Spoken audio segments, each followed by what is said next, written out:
It's the MMA parlay, MMA parlay. It's the MMA parlay, MMA parlay. It's the MMA parlay, MMA parlay. It's the MMA parlay, MMA parlay. Dominating bookies, they cookies. Dominating bookies, they cookies. Dominating bookies, they cookies. It's the MMA parlay, MMA parlay. King and fighting guru.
Hello YouTube community, UFC fans, and most importantly the Fighting Guru clan. I guess we're going to be a clan until we can figure out a good name. You guys had some pretty good suggestions. I got to be honest though, it was pretty weak.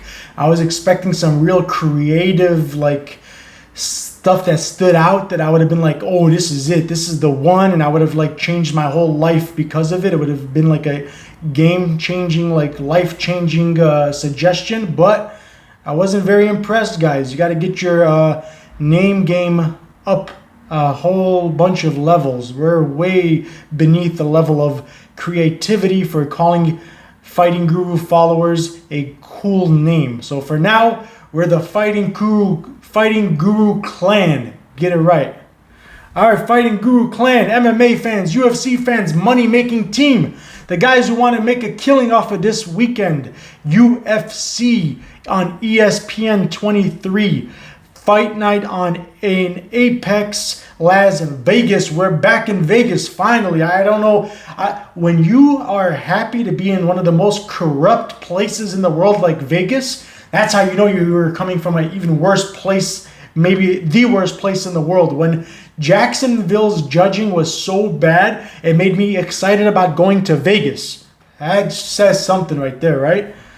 Vegas is one of the other more corrupt places, but Apex has always done pretty decent for us, so not too worried about it, especially because we are on an event where, just like last one, I expect a lot of finishes. So if you're somebody who's going to be betting on the over-under rounds, you're better off going with overs on most of these unders in most of these fights. And speaking of over-under rounds, let me start off by talking about a guy who has 24 fights in the first round come to an end. Never seen the judges' scorecards except for one time in his career, and he won that decision, by the way. So he has proven the fact that he does have cardio for days. He's very good with cardio and maintaining a steady pace for a long period of time. So I'm not worried about that aspect of him because he's not finishing fights early because he's desperate. It's just that it's inevitable when you have his style and his strength and his techniques, and they're very unorthodox, so they're not something that anybody can easily train for. You're not going to have somebody emulate his style and prepare for him easily during training and sparring sessions, because I don't even think he knows what he's going to do before he does it. He's very all over the place. He's in and out. But here's the thing, guys. Let me remind you of something, okay? Ask yourselves this. Jiri Prochazka, I'm just going to call him Jiri. His opponent, Dominic Reyes, who's on a little bit of a downhill slope right now. He's lost 2 in a row, okay? But remind you, this is a guy who's not got 30 fights under his belt. One of these guys do. The funny thing is, a lot of people are saying, oh, the more UFC veteran, the more experienced guy, Dominic, we're going to go with him, or we're going to go with Dom because we don't know who Jiri is. We've never heard of him. Well, if you're an actual hardcore fighting enthusiast, you would know Jiri before you would have known Dominic. Not only does he have more than double the fights, double the wins, 24 of his 27 victories by knockout in the first round, and won 100% of his decisions when it went to the scorecard because he's never lost a decision either. But his opponent, we've finally seen him. Let me remind you, he's only someone who got a title shot against John Jones because John Jones had already cleared the division, and that was his goal. He didn't want to keep on repeating the same victory after victory, and he's a guy who's chasing after pay-per-view buys. You know, until today, he's still all about his money. He cares about money first, more important than anything else. So instead of beating the best in the world, instead of beating the second best, third best, he rather beat somebody new. He even said that about Jan when, who was it that called for a rematch? Oh yeah, perfect example. Dominic Reyes was calling for a rematch, and he said, look, as much as I would like to fight you, I already beat you. I want to go into his exact words were something territory, unconquered territory. So he rather fought in Jan Blachowicz, who's the current champion, who beat Dominic Reyes. But let me tell you how he beat him. And to everybody else, it's just wins and losses and what's on paper. But if you know anything about that fight, I paid attention very closely. I even rewatched it. The reason Jan Blachowicz had so much success against Dominic Reyes is because he pressured him to move forward and have to strike at a rate and position and timing that he was not comfortable with. He didn't get a chance to select his shots patiently. He wasn't getting a chance to counter punch. He wasn't getting a chance to select the timing perfect. He was just throwing strikes for the sake of throwing strikes for two reasons. Frustration, because every time Jan Blachowicz touched him up, every time he kicked him, and you see now he wasn't focused. We've seen a game plan that was so genius from Jan Blachowicz. Not only did he draw the map, and mind you, this is the most recent fight of Dominic, so it's not something that you got to worry about if he's the same guy, if it still counts. This is his most recent fight, and it wasn't that long ago, especially considering how much damage he took. Did you see the marking on the side of his ribs from one kick?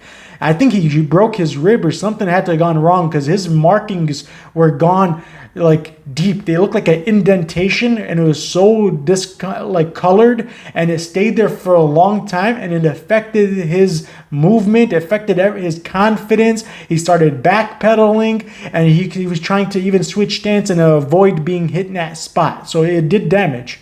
Then he broke a nose on top of it. So there was a lot of damage, not just physical, mental. When you get defeated back to back, look what happened to Tyron Woodley. He never recovered from that slump. Once you go to the losing direction and your losing ways are getting more and more, you start to lose your confidence, and that's huge. But forgetting that, okay, you know what made Dominic Reyes desperate and keep on getting touched up like that?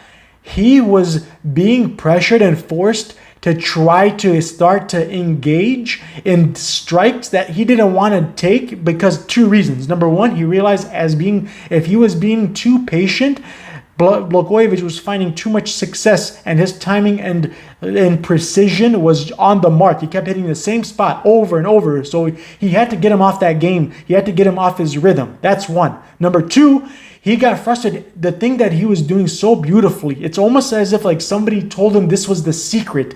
This was the game plan. This is what you have to do that would work perfect. It's almost like he knew something nobody else had known because nobody did this to Dominic. And he did it from the beginning from the start of the fight. This was his game plan. Hit him and get out the way. He kept angling. He kept moving in angles where he was not being able to be predictable and he was not being able to be touched. He was using angles that made it difficult unless his opponent was switching stances, which he's not a switch stance fighter, which by the way, Jiri Prochazka, he's a switch stance fighter. Another advantage we want to talk about in a moment, I'm going to come back to, is so when we focus on the advantages and disadvantages and the strong points for each guy, remember switch stance is important in a fight like this, where it's a chess match, where angles, if there's one reason why he won that fight so one-sided is because Jan was using angles and getting out of the way. Out of every time, he wasn't focusing on volume. He didn't care about volume. He was focusing on quality over quantity. He didn't want to touch him 100 times. He wanted to give him that one touch that hurt so bad, he didn't want to feel it again. And so what he could do, if you have that game plan, you don't got to be in the guy's face all the entire time. What you do is you touch him and then you get out of the way. He kept moving. Like, did you see what Andre Arlovski was doing to Chase Sherman? That got him so frustrated. He started screaming and saying, "Come on, come here and fight me." He was so frustrated, he lost his cool and started yelling in the cage and pointing to the middle, saying, "Come on and fight me." That's how frustrated, that's what he was doing. And that's another veteran of the sport move. Jan's a veteran, just like Arlovski. They know all the tricks. So he made one of the most smartest. And let me tell you this now: if Jan, old man stiff Jan, he's not a Israel Adesanya, Anderson Silva type of a moving fighter. So he's very usually stiff and whatnot. If he can angle out of the way, out of all those strikes, and make you have to fight in a different way, in a different stance, in a different position than you're normally comfortable and effective in. What do you think if there's one guy in the universe, not even in the UFC, the planet, I can tell you is the most unorthodox, awkward, difficult to time, difficult to predict where he's going to be in movement as far as angling and moving in and out of the pocket, because that's what he did. He was moving in and out, in and out, in and out. He never stayed in there. He didn't want to exchange back and forth. He wasn't trying to make it a brawl. He was making it a technical guerrilla warfare strategy. Hit and move, hit and run, hit and run. He was hitting and running, and that got him so frustrated that he started fighting in a different way that he's not comfortable. Now, let me also remind you, okay? If that guy's plan worked, if Jan's plan worked because of that, he found success, this is the only way that guy fights. Jiri's 99% of his method is that. He does that to everybody. He's never going to be in front of you exchanging back and forth blows. He's going to hit you and then do some crazy like maneuver. He's almost similar to like a Michel Pereira. Another guy you can compare. Another thing is, here's the other thing that people are misconstrued about him. They say he's a wild man. He's crazy. He's too crazy. But one thing you'll notice about him, he does that, and that actually has been working in his favor. That's why people don't see his strikes coming. But when he does engage, pay attention to this. When he finally locks in on his opponent and he gets that like tunnel vision focus and starts to give him those shots, boom, boom, boom, those combinations, he goes from that wild, crazy, like all over the place guy to a like elite world class level type of a striker. Balance, the way he throws the strikes, the way he's defending and from range, he makes himself hard to still hit. It's so beautiful. It looks like he's just crazy throwing strikes out of nowhere and like not doing. It's very technical. It's very sophisticated design to what he's doing. There's a lot of beauty behind that madness. There's a lot of logic behind what he's doing. The way he strikes, he throws with such beauty. He throws it such perfection. He throws it with exactly how he's supposed to, from the hips, from the movement to the twisting, to the footwork, to the stance, and the way he's also not in range. While he's closed the distance on his opponent and given those combinations and punches and bunches, he's also still staying out of the way. He's not keeping himself able to be seen or predictable. He's doing it while moving, but moving properly. He's not moving in a way where he's unbalanced. He's not moving in a way where he's going to trip over his feet. He's not moving like an Andre Michailidis, who I talked about in my last video, where I said even falls over, making mistakes. He makes himself fall down, and while he's throwing his strikes, you'll notice he's tripped in a lot of his fights. He's fallen down all by himself. This guy's quite the opposite. When he throws his strikes, he throws it in the most perfect way possible. It's automatic. He doesn't do it it's a natural, it's from years of experience of practicing. Let me explain to you, for example, okay? When somebody came to my gym, remember I was a trainer, the first week, maybe 2 weeks, The only thing they would do, this is kind of reminding me of like the Miyagi and Danielson or the Karate Kid effect, where in the beginning he was making them do weird things like wax on, wax off, and then everybody was getting frustrated, like, or Danielson was getting frustrated, like, hey man, are you here? Am I here to wash your car and clean your windows, or are you trying to teach me how to fight? But in reality, it was all through, he was doing something to make him learn and have a consistent movement that became habit, that became so, you did it so many times that it became unnatural to do it any other way because of how many times you became repetitive. You had to repeat it repetitive. That's an important thing for learning good habits. If you don't want to make mistakes, you don't want to trip over yourself, you got to do something a million times over. You got to repeat it until you don't know how to do it any other way. So when somebody used to come into my gym, for example, in order to give them the right movement, the right footsteps, I used to make them walk in front of a mirror with the broomstick. Here, I'll do it for you here. This was what we had, and it looks so silly. It makes people think like, what am I doing? Why am I wasting my time? This is so silly. Why am I doing this? But then when they start to walk inside the cage, or when they're walking inside the ring, they're noticing like, wow, my movement is exactly the way it's supposed to be. I've already moved like this 100,000 times before, so it's not, I can't make the mistake of moving any other way because I was repeating it so often. So we used to have to do something like this. I used to teach them to do this. They have to put this behind their back, like this, over their backs, and then just keep moving like this. This was one of the old school things that we used to have to do because that shows the movement that you're supposed to be using, and it gets you comfortable in that position. And from that, it's a psychological thing. It's repetitive. And it comes in useful. Sometimes the silliest things are the most important things for you to do.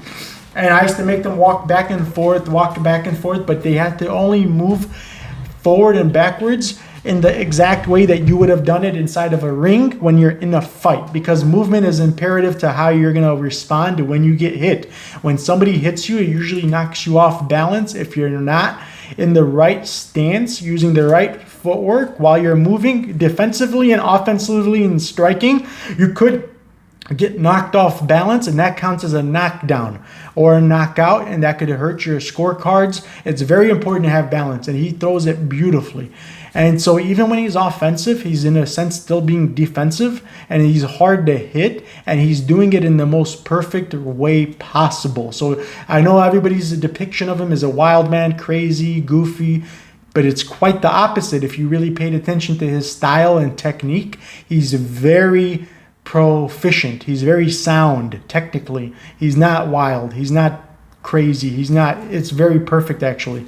And then let's focus on 3-inch reach advantage. He's got a 3-inch reach advantage over a guy who's already very long for the division. So he knows how to use his distance very well. He knows, again, that's going to be trouble. If somebody who's got shorter arms, less of a reach, and was able to do what Jan was able to do, which was guerrilla warfare, move in and out. Can you imagine how easy it's going to be for this guy to do it?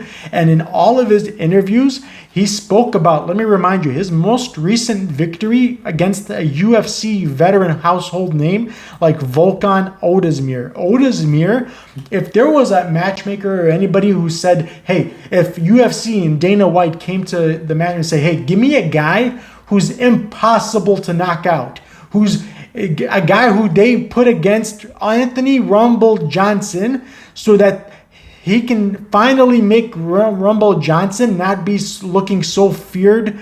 And they wanted to give Johnson somebody who's not going to be taken like a Glover Teixeira who couldn't last more than when Rumble Johnson was just putting people away in the matter of inside the first round. How did they handle that? Because he had to...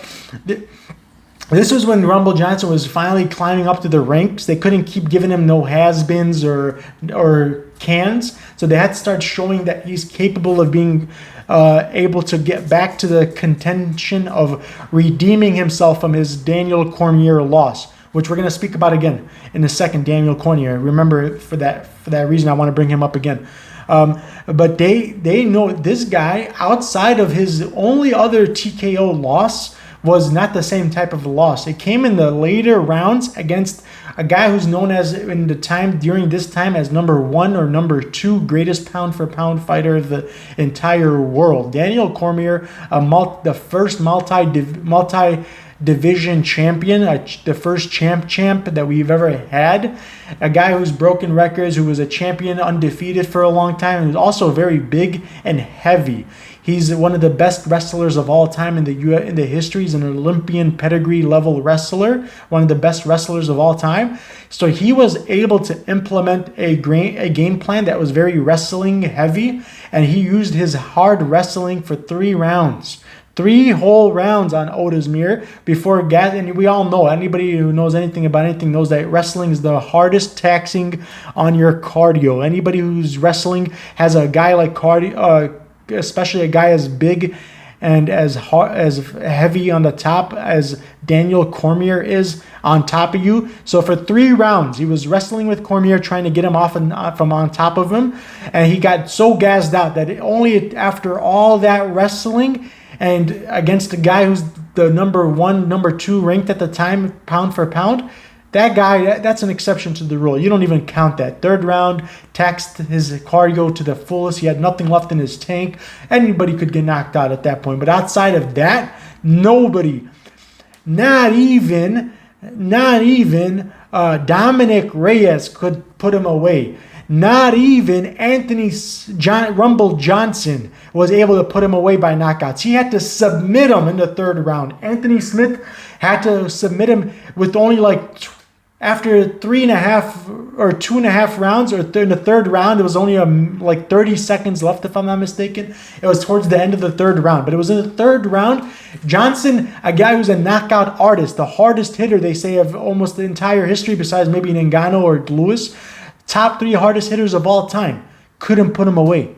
Daniel Cormier couldn't knock him out without wrestling with him for 3 rounds. Now let's focus on a guy who we're going to be speaking on, which is now they have a mutual common opponent. Both of these guys, Jiri and Dominic Reyes, have fought against... Sorry for the interruption. 1 second.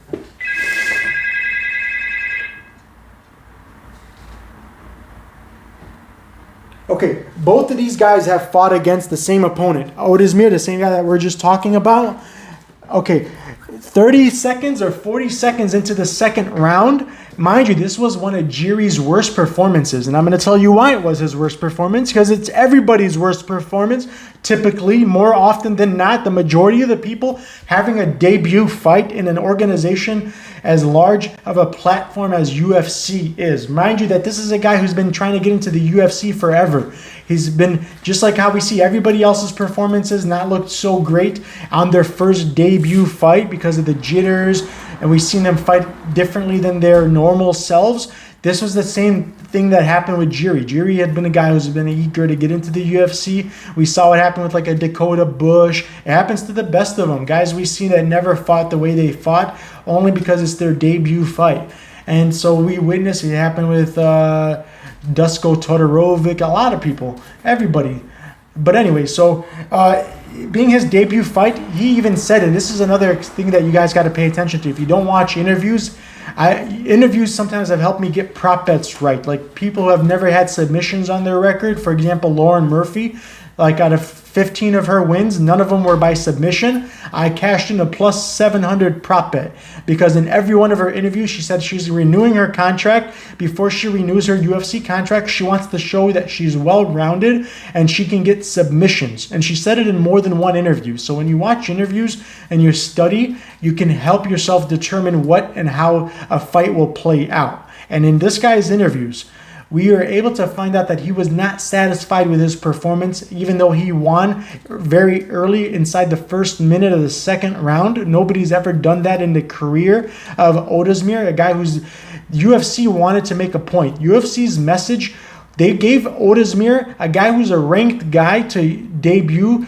fighter like a Jiri because they know Jiri's known for having 24 of his 27 wins by first round knockout. So they wanted to show the difference because Rizin has always been an organization like Bellator that's competed with being the best organization. They want to compare their fighters with UFC fighters. So Dana and the matchmakers wanted to make a point like, look, this is our ranked guy, one of our best, and I'm going to show you that you can't put him away that easily. This is a guy who, if you took a guy that everybody knows to be able to finish people early and said, hey, who can we give him the worst matchup for him to not be able to put away early? A guy who can eat shots better than anybody else, who's very durable, that is not chinny. Let's give him Ozdemir. Ozdemir was their best choice at that time. He disposed of him in the first round almost. It was 30 seconds or 40 seconds of the second round. Nobody had ever done that to him. And he did it on his worst performance. And that performance, he knew was his worst performance. He didn't try to celebrate afterward. He didn't do it like Grant, what's his name did? Dwight Grant, after getting a decision win over a robbery against Sukulik, who rightfully won. When the first question by the interviewers was, how do you feel about that decision? Do you think it was the correct decision? Were you surprised? That's how you know it was a clear robbery. When the first question they're asking you about is the decision, and 15,000 fans were booing you after you've got the decision call. But you know what he said? He took credit for it. Unlike Guram versus that guy that Khamzat's friend, Guram versus that guy who was undefeated at the time, they gave it to Guram, and even Guram said in the post-fight interview, I didn't win this fight. He had me beat. I don't know what the judges saw. That was honorable of the guy. Guram versus, forget his name. Anyway, so he took credit. He tried to take credit and say, yeah, I was surprised I didn't knock him out. That's the only thing I was surprised about. Come on, man. You got dominated all 3 rounds. You almost got submitted even in the final round. You lost that round decisively and every other round before it. It was such a lopsided fight. It was justified. The only question was, should it be a 10-8? Not if he should have won or lost. If it should have been a 10-8 loss, it should have been more than 30. Even though other judges, MMA Junkie and other outside source judges, gave them 30-27, everybody scored it 30-27. You couldn't even give one round to the underdog, to the opponent of my underdog of the week, who everybody can agree had won that fight, including the commentators. Even Bisping said that he won that fight. They don't know what's going on with the judging. This is a situation where, back on track, sorry. This is a situation where nobody would have expected a guy on his worst performance to put away Ozdemir as even Dominic Reyes, one of the judges, when he fought against Ozdemir, that just shows, look, if it wasn't for John Jones running out of people to pick the fight, nobody would even know who Reyes is. But let's dissect this closer. Not only did he have a split decision win, and a lot of people think that it was controversial. They think Ozdemir won that fight. I myself could argue that he might have actually won that fight, but one of the judges gave him the fight and said that he won. So he should be 18-4 right now, and Dominic Reyes should actually be on a besides Chris Weidman, who we've seen is at the end of his career. He's not very durable. He's probably never going to fight again. He was already on a 6-fight losing skid. A guy like Weidman, you can't give him credit for Weidman. Guy was on a 6-fight losing streak. Volkan Ozdemir, you can argue even one judge gave it to him. So if you take out Ozdemir, because one judge gave it to Ozdemir, and a lot of people, it was one of the more controversial decisions, split decisions. But you don't want to win a guy. Like, can you imagine if Ozdemir was the champion or a future prospect or somebody with money coming in on him? They're not going to give you that's why he lost the fight to Jones. You can't make fights close. You got to show special. Like, if I want to train for Dominic Reyes, I can go to any gym in the world. 95% of the fighters in there will be able to emulate Dominic Reyes. Everybody fights like him. He's just basic. He does basic strategy fighting. Nothing special, nothing too difficult to prepare for. Go find me a Jiri. I can go to every gym in the world, and I'll never find one guy in there that fights like Jiri. He's his own kind. He does his own techniques. He doesn't imitate and he doesn't duplicate, so it's natural. That's the difference. And then when you're fighting in your own natural zone comfort, you have an advantage over somebody who's trying to emulate what they're learning, what they've been taught, normal strategies. That's a big advantage. But then let's go back to Ovince St. Pierre, Preux. Another one that had to go to decisions. If you're not putting away OSP has threatened to retire after every one of his fights for I don't know how long now. Even Jamal Hill, he's not a power striker. He's a volume striker. He put him away inside the distance, early inside the distance. Jared Cannonier, let's get serious, guys. You're taking the guy who's not even in that weight class. He's supposed to be a middleweight at best. He's not even that. He's a smaller guy. He's got really short reach. He's got like dinosaur hands. And you're taking him again, put him against the guy who's got the longest reach almost of that division? Come on, man. That's like me picking on a third grader or a fourth grader. That's not fair. So don't even give too much credit to that. And then who's it? After that, you don't even know any of these guys. What is it? Jeremy Kimball? Do you know who Jeremy Kimball is? He's a guy who, let's see, 500 fighter, .500 record. He's lost half of his fights almost. Nothing special. Lost after that. After his Reyes loss, he went against Darko Stosic. He lost against 2 round 1 finishes back to back. So Darko's not a future champion of any kind. He's just an average type of a fighter. And he did the same thing. His most recent finish, he's not even in the UFC anymore. He's in Octagon. And guess what he's doing in Octagon? He's in a different organization right now. And he just got finished inside the first round again. So this is another first round finish loss for Jeremy Kimball inside an organization that's not even nowhere near UFC caliber fighters.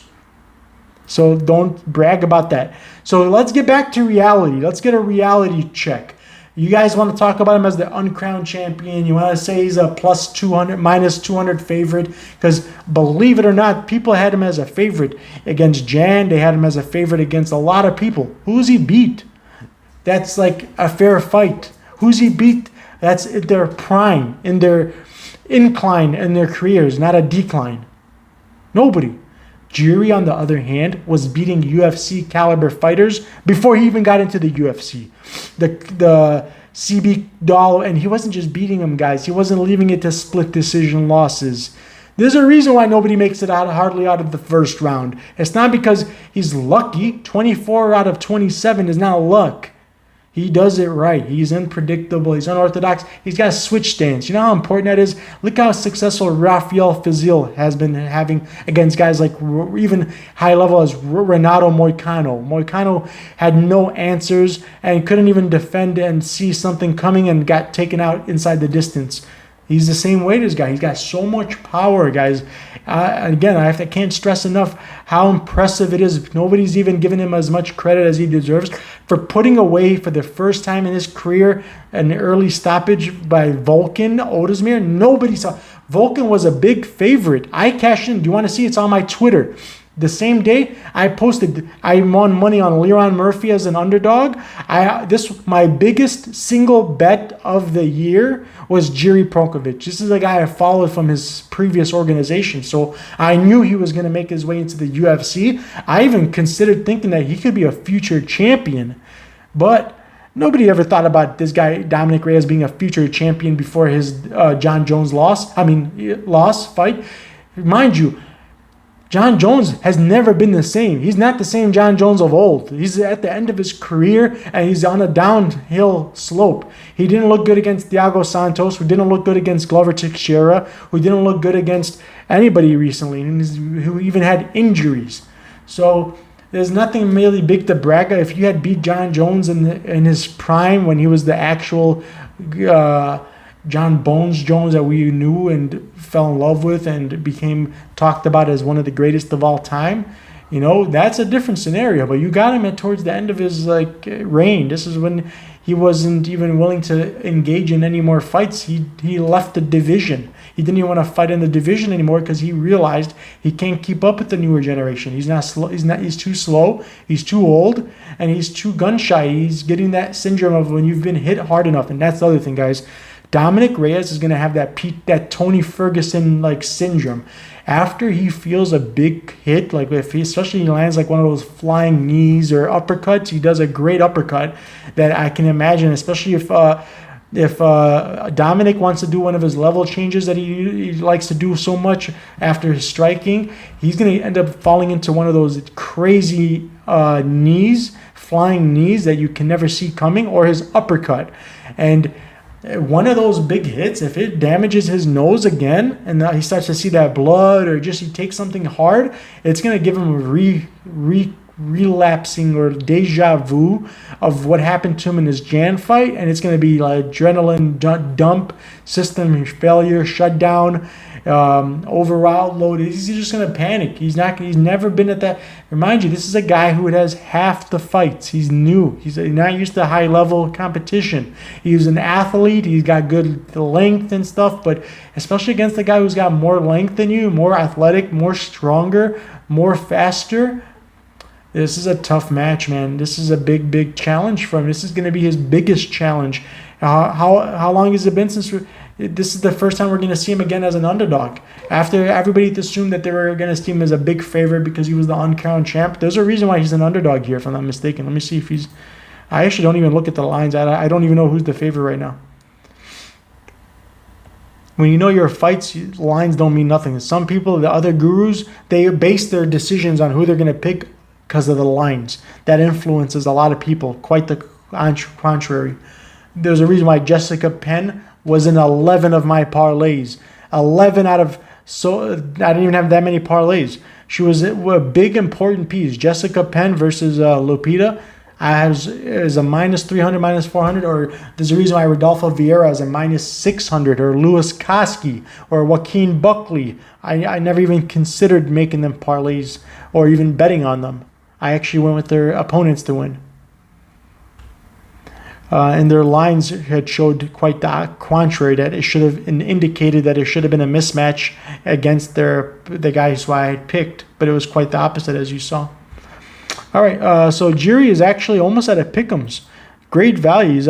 He opened as a minus 120. People are realizing, I guess the casuals are being overwhelmed, so they're kind of like washing it away. As many people as you see on the Reyes side, it's still moving in the other direction. So it seems like everybody's picking the UFC veteran, but for some reason it went from minus 120 to minus 130. So actually, technically, the money is more coming in on Jiri, but not much. It's very even. People are very torn between who's going to win this fight. And a lot of people don't see what I see, don't have the capabilities. Remember, I do this for every fight.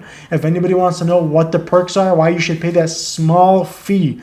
Mind you, that fee you're getting, there should be labor laws, like child labor laws, against what I'm charging for what you're getting. You're getting 90 hours a week of research, 24 hours a day. When I'm not sleeping, I'm researching, thinking. I live, eat, and breathe fights.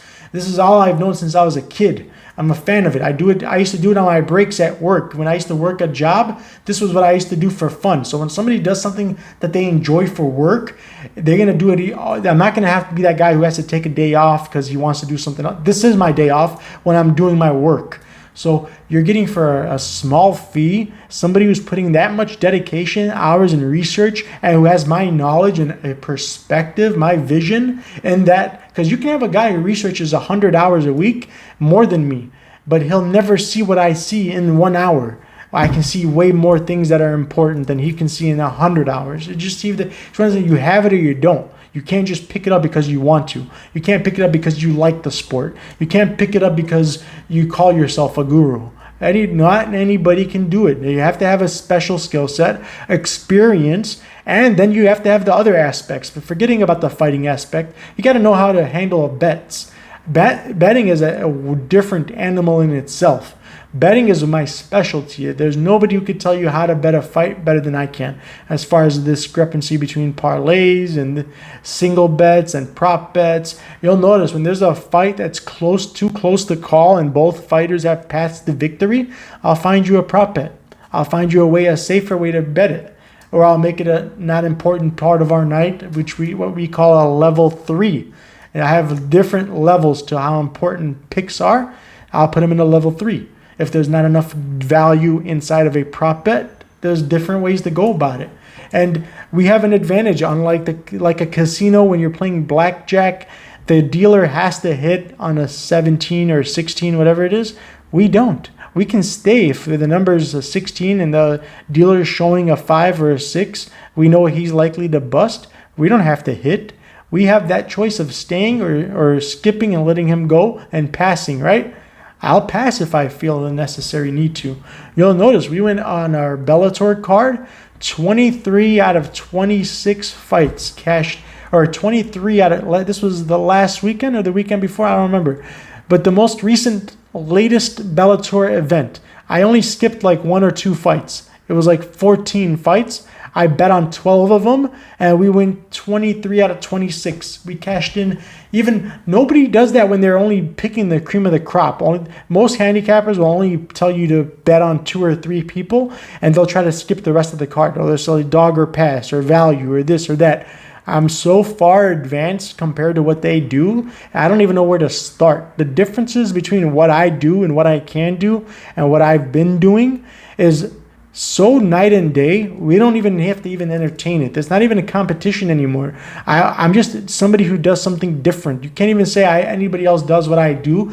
They can be called the same thing as I'm called, but what I do compared to what they do, how I do it, my method, my system, nobody can do it. Nobody has ever done it. Nobody ever will do it. I mark my words.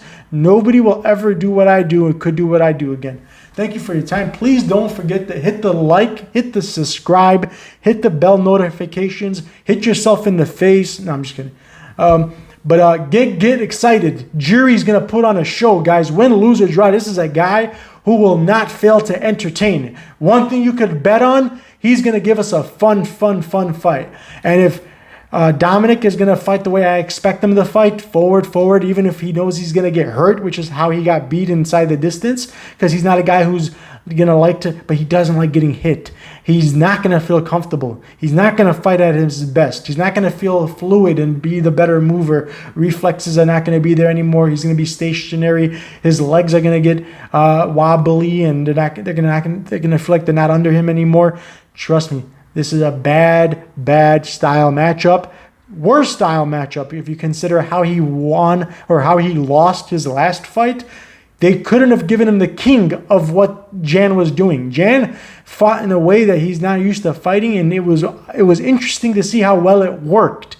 He did something he doesn't do usually in his fights. He's usually aggressive, forward, let's brawl it out, see who gets the bill. Like he's a brawl. He did something. He did a guerrilla warfare strategic type of game plan. Very, very sophisticated, very out of his normal. It was almost like somebody told him this was going to work great. Like he knew a secret, I'm telling you. So it worked great, but this guy's only way of fighting is like that. That's all he does in all of his fights. So if Jan found success in doing that in and out type of stuff, moving around, angling, and getting out of the way, making it a fight where he's got to bring him forward and make his opponent come forward and to get desperate, or else he's going to start getting behind on the scorecards, getting behind on the damage done, score in the scorecards as well. All the stuff was going to point to him losing the round. So he forced Dominic Reyes to move and strike when he wasn't ready and comfortable. And if that guy would do that and damage him like that, what do you think a guy with 24 out of 27 first-round knockouts is going to do? A guy who can put away Vladimir Odesmir is going to do. And by the way, he doesn't lose decisions either. So even if you think that this guy's going to hang on for 5 rounds when nobody could do it for more than 1 round even, why would you assume this will be the first time he loses a decision to a guy who gets into split decisions and lots of close fights? Just food for thought. Think about it, okay? Thank you. I have a full breakdown being released today. I already broke down some extra fights, the Kudalabe fight and some other fights that are in the Patreon only right now.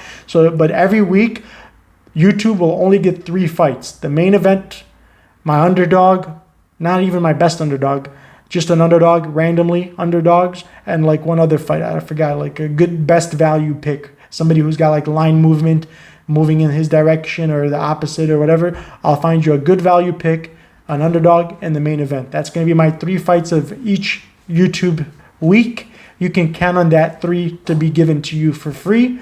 But the 12 other fights, the 10, 12 other fights that are going to be imperative if you want to do a parlay heavy type of a bet slip that's going to get you 10 times your money back to replace your income. You're going to make more money. If you're in the Patreon, you're making more money off of bet slips than even your regular job. And mind you that you don't have to do nothing besides duplicate and copy and listen to instructions. And even if we lose one event because of freak accidents, injuries, robberies, it's only one fight. This is a war. This is a war, not a battle. We don't lose all of our money because of... I even give you a strategic system to use to make sure that if we lose 2 events in a row, which has never happened, that you are going to still be okay, because I have a system developed on how much you can develop to reinvest. If you win $1,000, if you're a person that bets $500 a week and you win $2,000, never put more than 20% of your profits onto the... So if you just listen to my instructions, if you just listen to my tips, I have a folder for tips, you'll never lose. This is income, extra income every month. I'm even doing a money back guarantee for this month only, okay? Anybody who joins today and or the end of this, before the end of this month, we have the May 1st the bet slips that will be out by tomorrow, or maybe even tomorrow. I'll have released, maybe later today, but tomorrow I'll have the full picks and parlays, the bet slips completed with the instructions released. If that bet slip, anybody who just follows that bet slip, if you lost money duplicating my bet slips, you get your full month money back returned. The whole thing. Same day, right away. Money back guarantee. I put my reputation on the line, okay? That's how confident I am in this weekend and my bulletproof system when I wanted to act. Like some weeks, I'll tell them I took risks. I made 5-leg parlays instead of 2-leg parlays only. I didn't do single bets. I didn't do the prop bets, which I'm famous for. And I just focus on bigger parlays because I thought it was a good card for it or whatever reasons. This is a week where we're going to more than double or triple our money, guaranteed at least double or triple it, possibly 4 or 5 times even more than our money, but it's going to be safer than any other system I've ever used. I'm going to make it bulletproof as it gets. Thank you for your time. Hit the like, hit the reminder, hit the notification, hit your dog over the head. Bob, come here. Can I hit Bob over the head? Bring him over here. There's a lot of good picks on this card, man. There's a lot of locks. Bring Bob. Marab is another guy I'm going to talk about in the Patreon today. You're going to see me focus on Marab. I do have a lot to talk about with the Cody Stamann-Marab fight. I'm going to give you guys a tip. I'm not going to break it because YouTube is not where I do my full fights. Just remember something about this fight. I'll leave you with a hint. How do these guys win fights? And what is the most recent thing we're noticing happening with these type of people who win these types of fights? Ask yourself that question, and then you'll know what I'm trying to hint to. These are things that sometimes it's not about who's the better fighter. It's not about who's going to win. You got to know the politics. You got to know how history repeats itself. You got to have the MMA betting knowledge, betting experience, and you got to know the politics, the agenda of the UFC marketing machine, who they're behind, what they're benefiting from, and which underdogs